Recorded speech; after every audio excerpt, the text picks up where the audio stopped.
Hello, Simone. I'm excited to be here with you today. Today, we are going to be talking about Gavin Newsom, and he figured out trolling.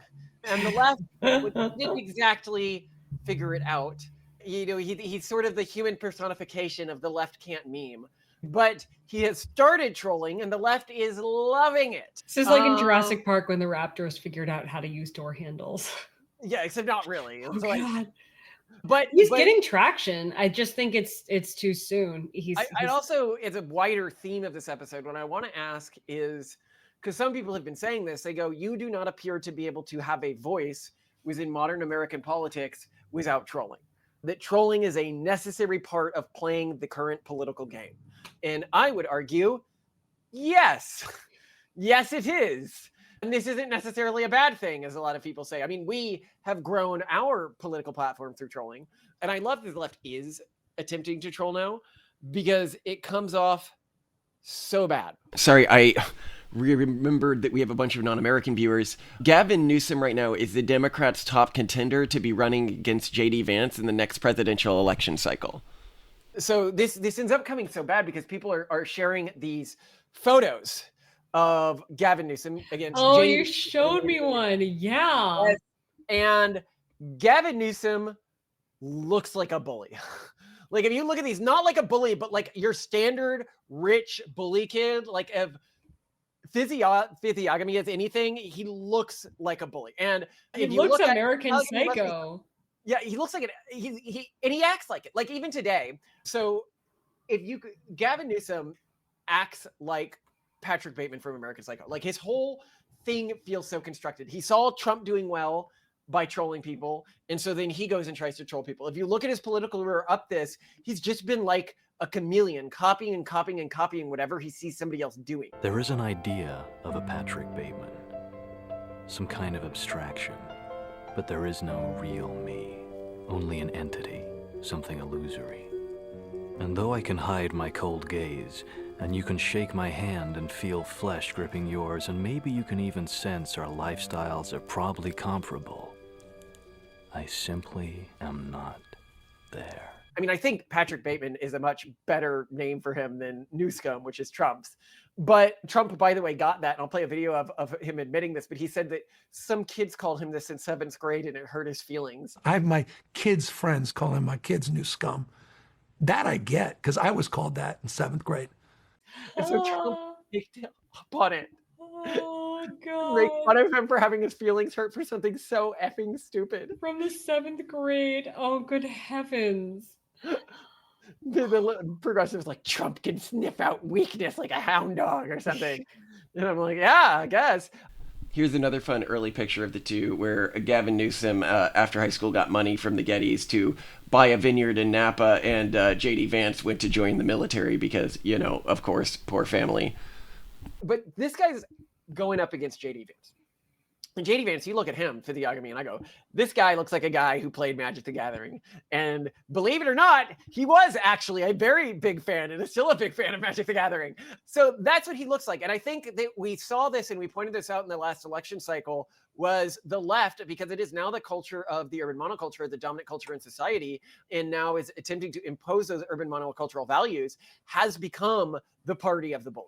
And they use this in their speech. I mean, the right, because we are not the dominant culture, we intrinsically are weird. That's how weirdness is defined. It's by distance from what is seen as culturally normal. Absolutely. And so you're weird if you're an Orthodox Jew. You're weird if you're an evangelical Christian. You're weird if you're JD Vance and a fat kid who plays Magic the Gathering and does nerdy, socially awkward things. Like in one of the pictures, they have him like standing in a bathroom with like 2 women, you know, like they're nerdy kids goofing off. And that you're like, ew, how could you do that? Like, what do you have no fun? Like, what were you? Were you the Gavin Newsom of your high school? Right? Like, and I want to point out here. So one, when the progressives did this last time, the scene from Revenge of the Nerds, because that's exactly what they are. They've just the bullies. Democrats and the Harris campaign now deploying a new adjective to blast the Republican ticket. Some of what he and his running mate are saying, well, it's just plain weird. Get those nerds! I mean, on the other side, they're just weird. Nerd! Nerd! It's not just a weird style that he brings. Where are they? I think they're talking about us. No way. And I think that everybody, and this is great. I mean, I hope Gavin Newsom wins and does this in the next thing. He's going to look like a bully. He already looks. You hope he wins the primary, you mean, for the Oh yeah, 28th because election? he's going to try to use Trump-like tactics against the sweet and practical JD Vance, who doesn't do this in the same way. When you look at pictures of them too, the other differentiator is clearly one's coming from money and clearly one's not. Oh, one is representative of most Americans and one is not, and it's super easy to tell.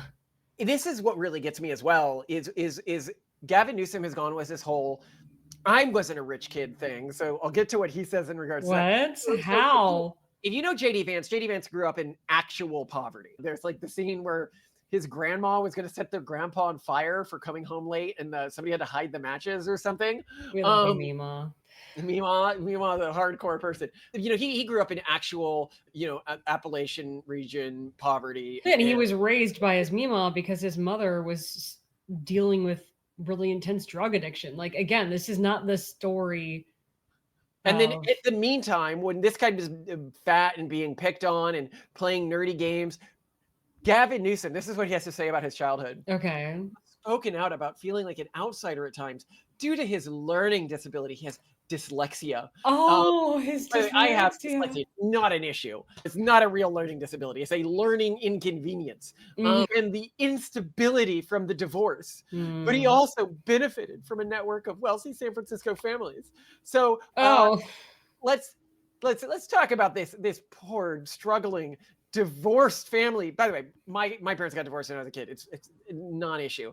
Yes, Newsom's family had deep ties to the Getty oil fortune, but it wasn't directly personal wealth for young Gavin, more like access to elite circles and opportunities through his father's role. William Newsom was a close friend and financial advisor to the billionaire Gordon Getty, son of oil tycoon J. Paul Getty, managing the Getty Family Trust, which was worth billions of dollars. His dad managed a billions of dollar trust just because he was friends with the guy. Wow. Gavin attended high school with one of the Getty's sons, Billy, and the families were intertwined.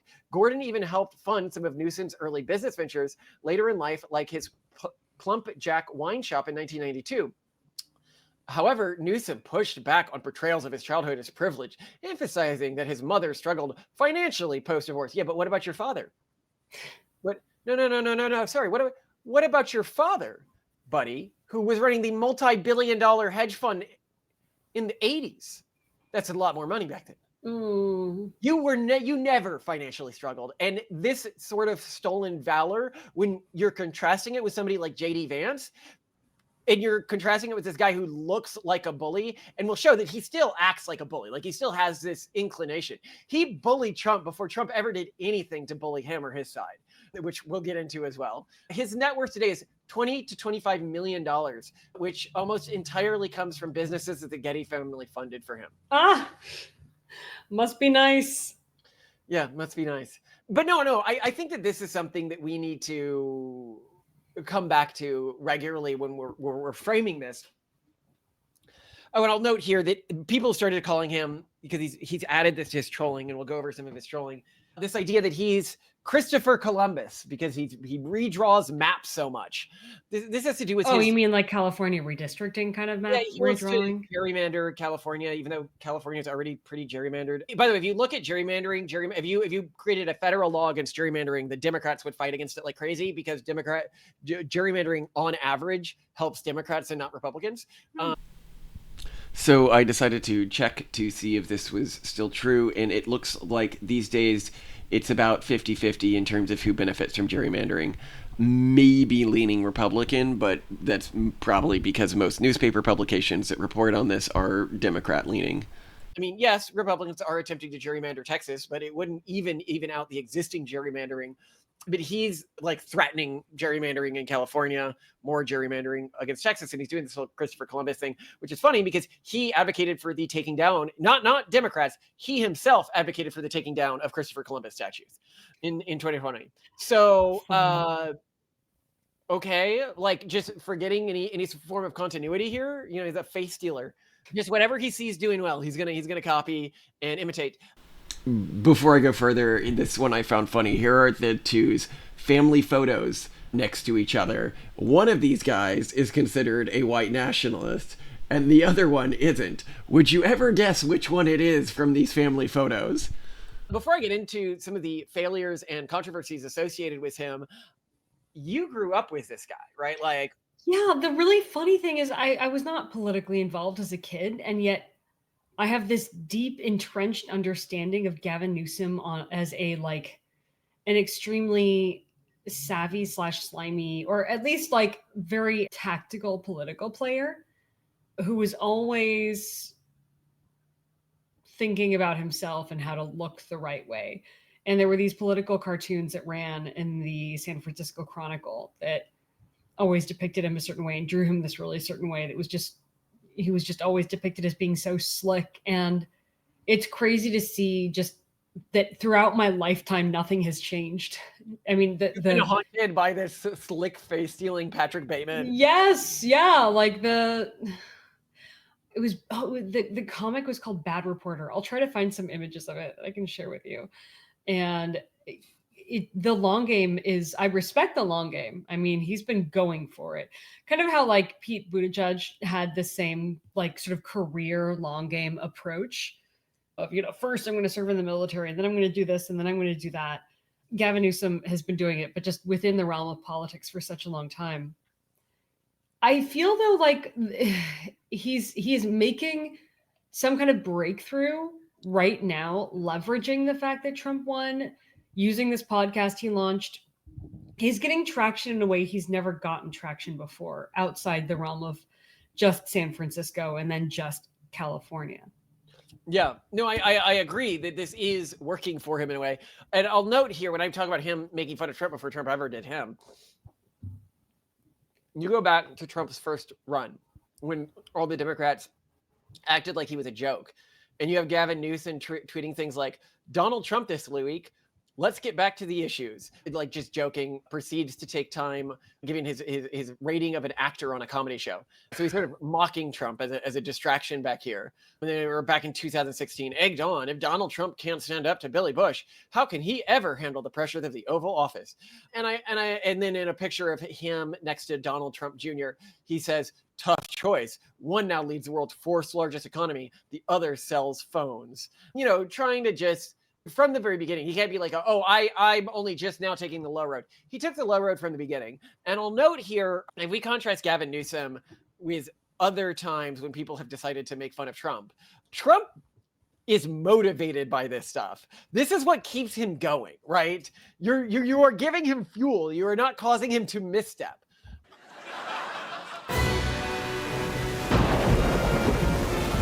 Donald Trump was here just recently in an episode of Celebrity Apprentice. The men's cooking team did not impress the judges, and there was a lot of blame to go around, but you, Mr. Trump, recognized that the real problem was a lack of leadership, and so you fired Gary Busey. Say what you will about... Not funny. Bigly not funny. Oh, I'll get your birth certificate, Obama. We'll see who's laughing then. I'm not a loser. It's okay, Trump. They probably already forgot about the jokes. Let's just see what's on the telly. Donald Trump humiliated by the leader of the free world tonight at the White House Correspondents' Dinner. Yes, Wolf, it was very clear who was the president of the United States and who was the buffoon. Yeah! Welcome back to our 24/7 coverage of the utter humiliation of Donald Trump. Say what you will about Mr. Trump. He certainly would bring some change to the White House. Let's see what we've got up there.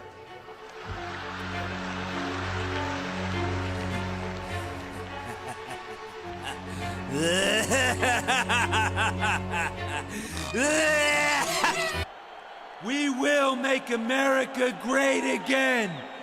But to get him, this is a guy who's doing all this, like who's like, oh, I run the fourth largest economy.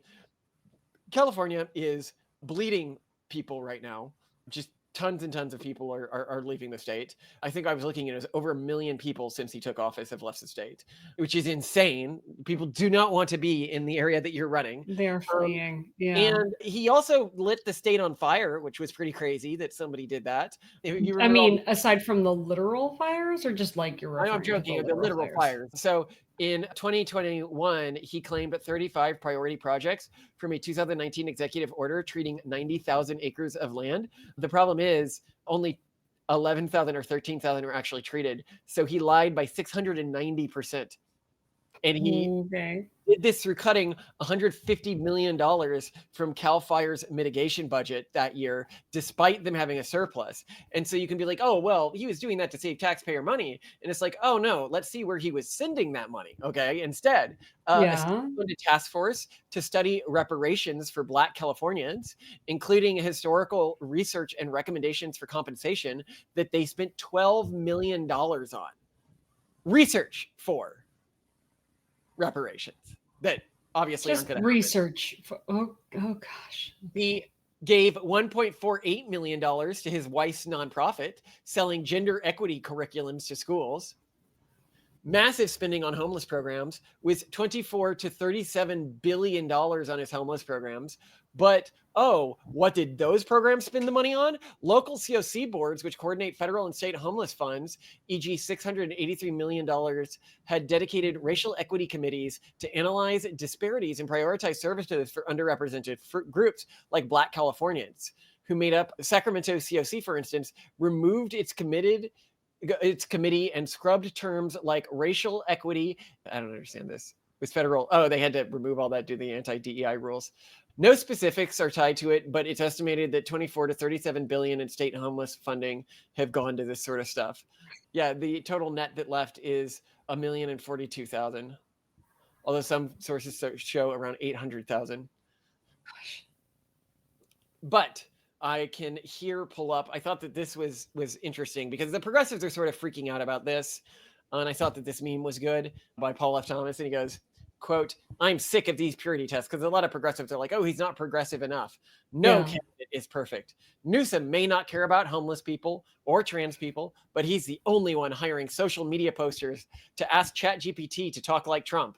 This is the kind of social media posting we need right now. Or don't you care about democracy? Boy.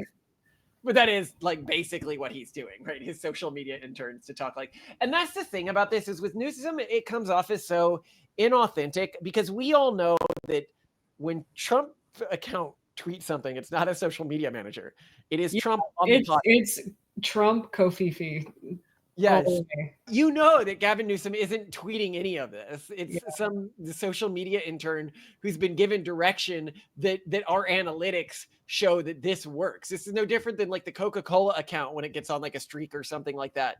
And then you accidentally like Coca-Cola. I'd also note he is so let's go into some of the individuals trolling he's done and why you sort of need to troll in this information economy. So Newsom's press office tweeted in all caps. And I will say, funny, apparently Trump has stopped tweeting in all caps as much since Newsom started doing it. Oh, no. Which is, I don't care one way or the other. Quote, all caps, by the way, not even JD, quote, just dance, end quote, Vance. Wait, is this his insult to JD Vance? Seriously? JD just dance Vance? That sounds like an affectionate nickname. Yeah. Also, where's the relevance? Why don't you ask AI where the relevance is? Surely he thinks something about that is funny. Just Dance Vance can save Trump from the disastrous maps war he has started.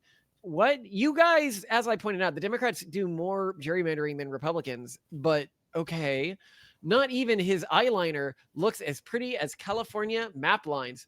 Ooh, wow. Pressing for gender norms there, buddy. I mean, I get it. So he's making fun of JD Vance for, I guess, reportedly wearing eyeliner. Doesn't that make him look heteronormative? What's even worse is that the nickname is not tied to anything from Vance's personal history, but rather is a satirical play on his initials in the popular video game series Just Dance. It has nothing to do with JD Vance's actions or history. And then Trump has the Going back to The 7th game. grade. Yeah, to I find love a it. 7th grade bully name, and I love this. It's like he comes at them with like a wiffle bat, like it's smacking JD Vance, and Trump just walks by with like a shiv and like stabs the guy and then Yeah. walks on. Remember that traumatic experience in the 7th grade? Well, I got something special for you. Yeah, he's like, remember that experience you said still traumatizes you to this day? Yeah. Remember No what one's Biff gonna used to know call about you? that. Remember what you used to cry about at 3 a.m? Yeah, I just love that difference in approach. He Yeah. doesn't get it. He doesn't get it. He's like coming out here like it goes on. He will fail as he always does. Sad exclamation mark. And I, the peacetime governor, our nation's favorite, will save America once again. Many are calling me Gavin Christopher Columbus Newsom because of the maps. Thank you for your attention to this matter. GCN. So he made up this nickname for himself, then wrote because of the maps exclamation mark, trying to write in a Trump style. I love the adding sad with an exclamation mark to make it more Trump style. He's literally just copying. He's appropriating not only Christopher Columbus after apparently he advocated for the removal of Christopher Columbus statues, but is appropriating Trump's language. That is so sad. It's showing Trump invented something that appears to work for me too, so I guess I'll use it. I mean, obviously he's claiming this is all satirical, but nothing about it is actually satirical. It's all stuff when in you memes. copy something, like maybe if it were only all caps stuff. I'm trying to think of like a way that he could have done this that wasn't extra cringy in a not good way. So a fun part of this, by the way, is this political argument. Okay. Which Bridget, what's her name? Bridget Fedesi, where I also got the Patrick Bateman idea from. She's got a great channel, very similar to ours. Who we met at Hereticon, that Bridget. You met British Fedesi?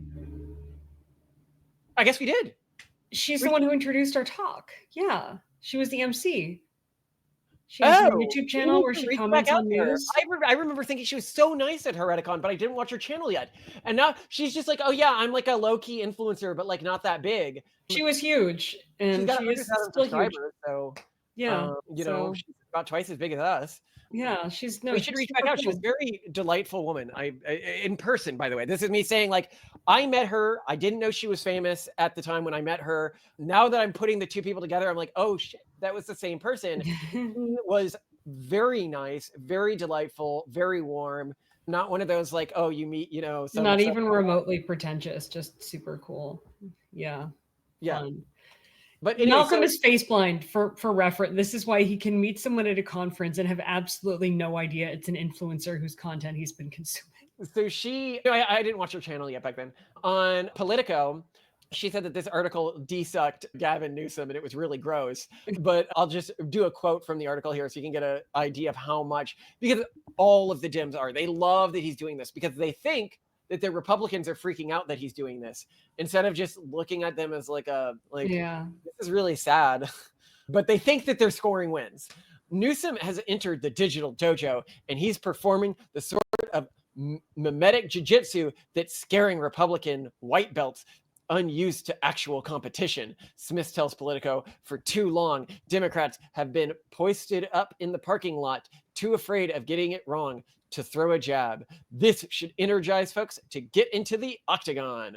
And then they send this to Trump to ask for comment, and he sends back a meme, of course. The first all meme, not even context. It was just the meme of the one guy being like something, and then the madman like, I don't even know who you are response.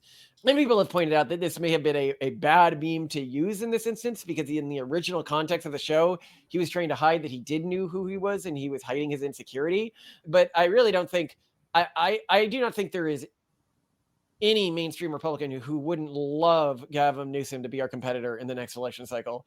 He would be so easy for JD to beat. Well, especially when you look at his track record with California and where California is now, he has to still answer for that.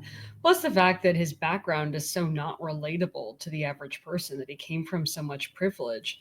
He's not a man of the people. I mean, yes, George Bush, for example, came from an extremely privileged, you can even argue aristocratic family, but he was folksy and down home and fun. And Gavin Newsom is he tries to be that, but you know it's not genuine, and authenticity is like the top thing that especially younger voters care about. So Yeah. yeah, no, No, this please. reminds me. I was talking to a political reporter recently, and the Democrats struggle so much with authenticity, and I think Gavin Newsom uniquely struggles. And we were talking about who could run instead of JD Vance on the right. And I threw out there, I was like, well, she said RFK, and I was like, yeah, RFK would be great. The bear story, wonderful. You run into it, you see roadkill bear, and you decide you're going to eat it, and then you realize that you can't get it to your fridge in time, so you leave it in a bike lane to create a story about a bear being struck by a bike in a controversial bike lane that had been put up. And that goes viral. That's effing hilarious. I would never not vote for somebody who's that funny and that down home that they see roadkill and their first thought is, Well, yeah, that was- and get away with it for so many years. Like, never reveal it. Keep your mouth shut until you know someone's gonna leak it, and then be that's like, main okay, character energy right there. So I love that. Or Yeah. Joe Rogan would be great. I said Joe Rogan would be great to run. totally, yeah. But then she was like, well, what about Rubio? And I was like, Rubio would be a great Democratic candidate. Yeah, yeah. Well, I no, mean he's by- that old type of candidate that like Yeah. tries to be a politician who doesn't, has a clean record and isn't a character, really. Yeah. Yeah. There's nothing there to play with. You have to be a character now. I mean, the thing though is that Gavin Newsom, if he were to lean into his villain energy, I think could be, more interesting. Like Dark Biden, if that became a concept, like if that was tacked onto someone with a little more youth and agency, it would be a lot of fun. Or Dark Brandon. And if Gavin Newsom instead was like, yeah, I am the American psycho. I am the, the mercenary sociopath who's going to do what it takes to make our country win. Yeah.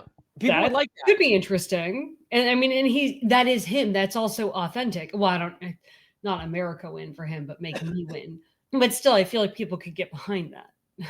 Yeah. What he's doing now isn't going to sell. Lacks the authenticity. I mean, he's got hardcore American Psycho energy. Like, yeah, so own it, like make that your whole look. Here are some more tweets you can get an idea of what it looks like when he tries to do this. And it really is quite cringy compared to what Trump does, right? Wow, all caps, this is all caps. The maps, the best maps ever made, will soon pass in the greatest legislature everywhere in the world, not just America. People are already screaming, mama, mama. And I say, no, I am your daddy, 3 exclamation marks. Thank you, USA, 3 exclamation marks. That's gross. No.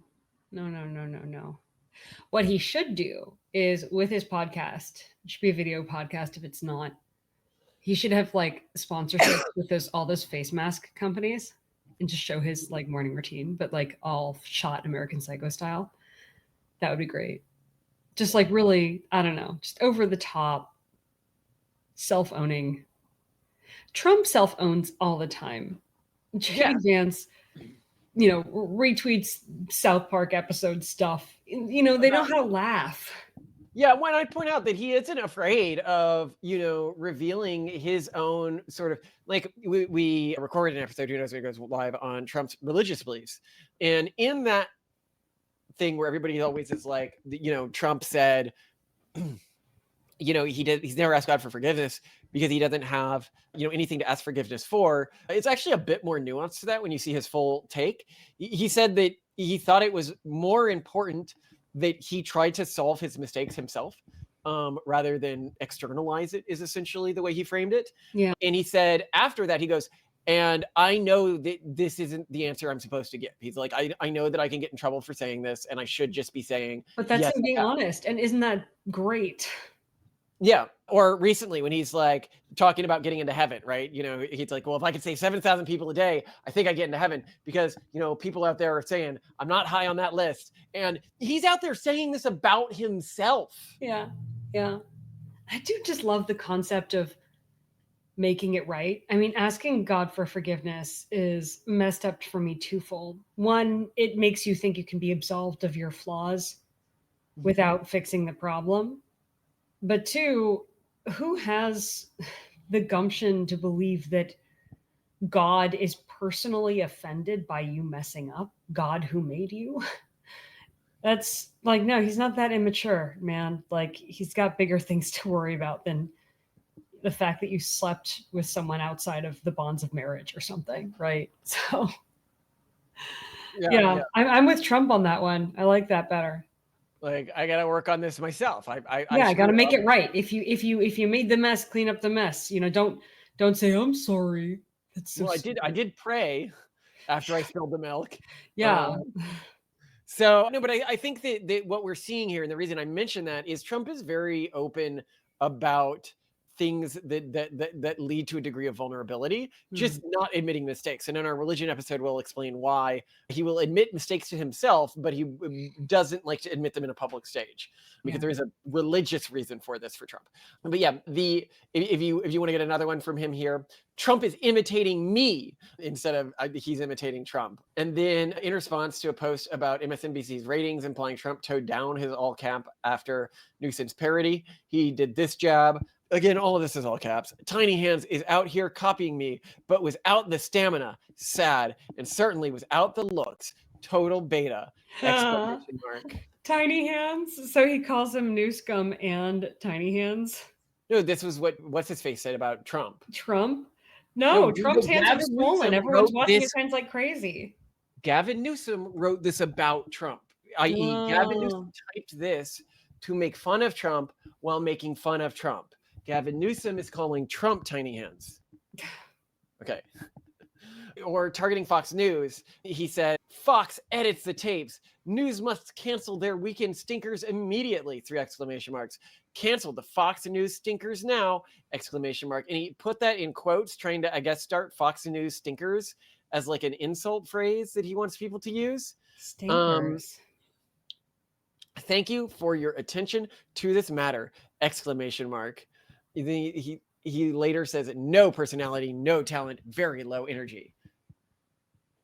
Trump, of course, responds, I love this as well. Proper capitalization, easy to read. Gavin Newsom is way down in the polls. I will save California, 3 exclamation marks. And then White House spokesman Abigail Jackson called it inauthentic and it's just getting weird, which it kind of is. It's getting to a point where I'm like a little uncomfortable that he's still doing this. Yeah, it is a little weird. And I'd point out the type of person who Newsom is, like, at his core. Remember when he was imposing all of those COVID restrictions and he still goes to fancy dinners at places like the French Laundry where he and all his rich friends were holding parties, which is a fancy restaurant. So he's allowed to host his parties. He's allowed to do what he wants. You have to obey the rules. Well, yeah, he's one of the rich people. I just like, yeah, he probably grew up just thinking, well, of course, there's me, and then there's everyone else. I'm naturally supposed to rule them, and then there's the peons that support me. Yeah. Which is one of the really interesting things about Trump is he connects very well with average Americans without acting like he thinks he's better than them. Yeah, he never was one of them, and he never pretended to be one of them, but he very much is able to get on everyone's level. I mean, as is kind of evidenced by the constant rejection he has received from many of society's elite. So yeah, it was almost an endorsement, if anything. In terms of how good is this guy at managing things. So during the pandemic, California's Employment Development Department under Newsom's administration distributed $11.4 billion in fraudulent unemployment claims, including fraudulent income to inmates. No. They were giving unemployment claims to inmates. And note here, $19 billion is still under investigation. That's a lot While of money. legitimate claims ended up with months-long delays, the state ended up owing $23 billion in federal debt over this mismanagement. In terms of like the rich guys get whatever they want, the poor brokies have to do whatever. So Newsom signed a 2023 law, which I'm sure you guys have all heard about, raising fast food minimum wages to $20 an hour, effective April 2024. We might do an episode on the impact of that. But it included an exception for bakeries producing bread on site. This specifically was a big deal for the Panera Bread franchises owned by donor Greg Flynn, who contributed $163,000 to Newsom's campaign. How convenient.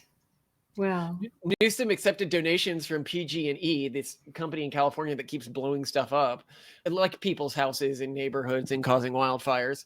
Convicted in wildfires like Camp Fire killing 85, then supported legislation creating a $21 billion wildlife fund that shifted liability to ratepayers, avoiding billions in fees for the utility company. Gosh. That is rough. And of course, there's the homeless situation in California right now. Well, and there's just the fact that it's hostile to businesses. Bed Bath & Beyond is opening over, 200 new locations in the United States. It's like a home goods store.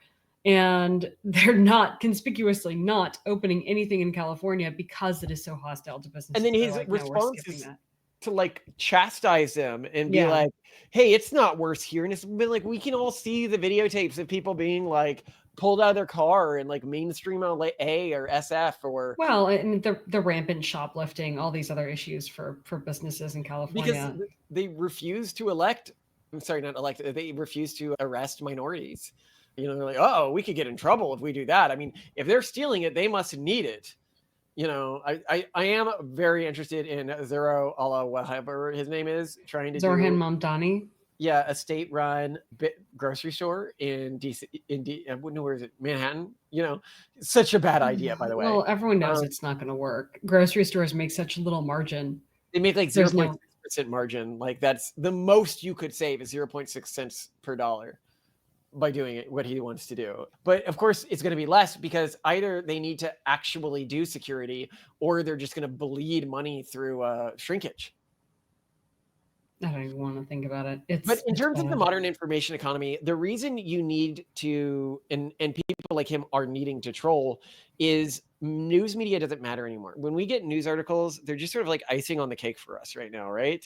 What matters is social media. Social media is where the truth is determined and where what people believe is determined. And it's where what AI thinks is determined often because news media is often paywall. So when you go out there, and you say just like normal facts and the news media is like, oh, this is really great. Let's talk about this. Nobody sees it. But when you go out there and you anger people or you appeal to people emotionally, they'll share it. And that's what trolling does, right? Like they feel like they're getting one over on their enemy. I think that's who's really sharing these. Or people making fun of him for doing this because he's being cringe, and that gets him in front of more people. That's why you have to do it. You have to do it. Well, we'll see how the Weather Vane Man does in the coming years.